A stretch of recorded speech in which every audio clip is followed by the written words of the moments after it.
can't do without the scientific processes.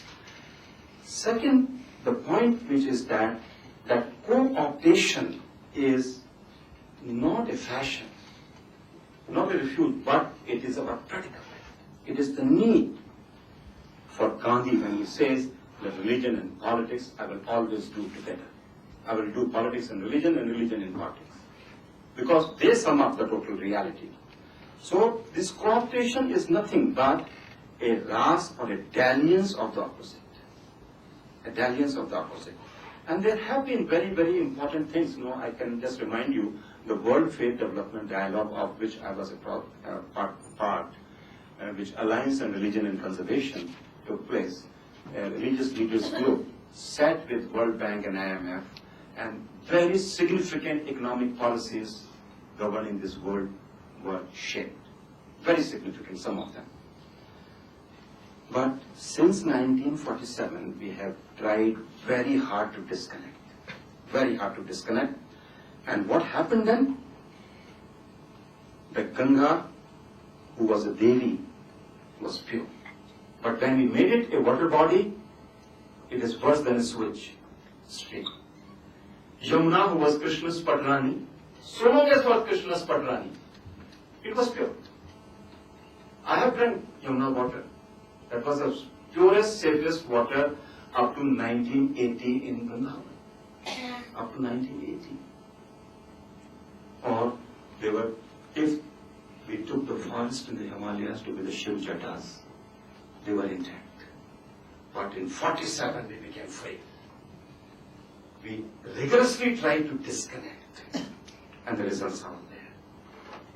And the question to me is that we are going to talk about education and Swasthya Seva. And it has to be, as per the Hindu tradition, or Sanatani tradition, it has to be nishulka if it has to be effective for the sake of development. But it is a big, big question. Thank you very much.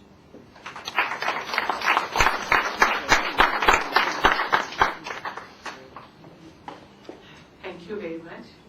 I'm very glad that I had specially asked to chair this session because I had heard about Sri Srivastava from a very long time but never had the opportunity of listening to him.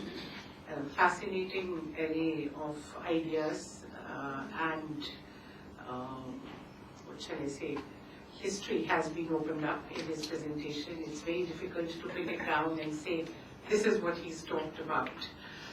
But I think let the discussion begin, let the dalliance begin in his words and see where it takes us. So I invite questions and comments. Thank you, sir. Please introduce I am Chandrasekhar and doing my PhD in Center for Political Studies at Jawaharlal Nehru University, and I am doing my PhD in Swami Vivekananda.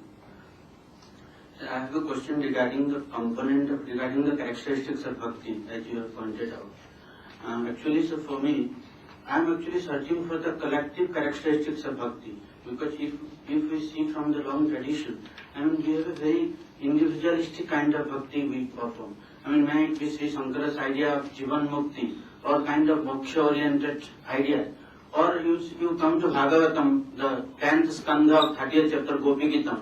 It may be Tava Kathamritam Tapta Jivanam, or it may be Yatte Sujata Charanam Guruham Staneshu, whatever it may be. Or you see Gita Govinda. I mean, there is a kind of sheer self, manipulation, for bhakti. Or even Chaitanya talks about na dhanam, na janam, na sundari kavita jagati satam. We even do not want janam. So somehow I'm scared. Even Vivekananda even talk about this. Bhakti has specified the movements, and Vivekananda primarily said that Bhakti has made us retreat from action.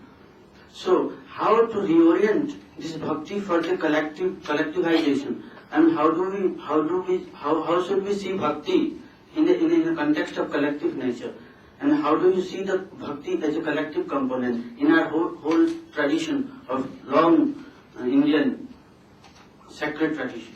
My name is Surendra Gupta. I am a student and research scientist from Shri Aurobindo Ashram. and I follow Sri Aurobindo 40 years. मेरा आपसे सिर्फ एक ही प्रश्न है कि for long India has been the spiritual leader, but what about when the synthesis or integration takes place of all aspects of life? When does it translate and cascade down to the Aam Aadmi? We have a billion population. We can keep on talking. Of course, I'm not denigrating them.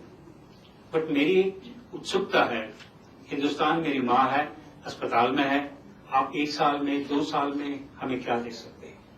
या अध्यात्म है, धर्म है, ज्ञान है, कर्म है, भक्ति है, इसका निचोड़ क्या इस ईश्वर का उस आम आदमी के लिए कोई महत्व नहीं है? उसका जीवन कितना सरल, या कुछ एक ऐसी कोई चीज हम दे सकते हैं इस देश को?